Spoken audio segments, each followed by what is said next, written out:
He's never one to shy away from the public. And even in the middle of the pandemic, he continued to see his supporters, speaking in crowded locations, often with few or even no masks in sight.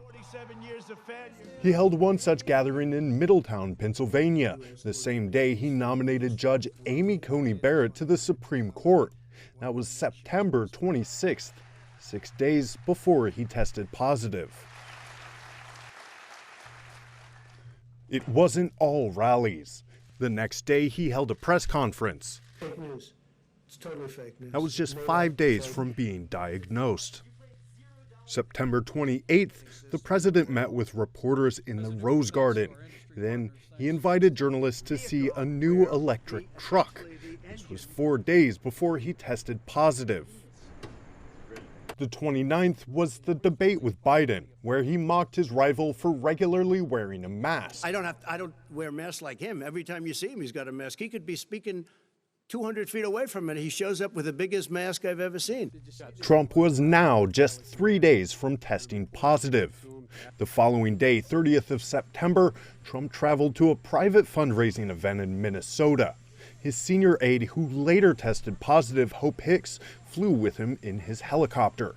Later that night, he departed for the nearby town of Duluth for a rally. This was just 2 days before he was diagnosed. The next day, he was already back at the White House and attending a fundraising event at one of his golf courses in New Jersey. He also virtually attended the Al Smith Dinner, an annual fundraiser. The end of the pandemic is in sight. This was just hours before he tweeted early Friday morning that he and the First Lady had tested positive. There is much still unknown, such as when he was infected, who infected him, and who he may have infected. A statement made by his physician on Saturday added to the confusion. Just 72 hours into the diagnosis now, the first week of COVID, and in particular days 7 to 10, are the most critical in determining the likely course of this illness. This was taken to mean Trump had been diagnosed a day earlier than previously disclosed. However, Dr. Connolly clarified that statement, saying he misspoke.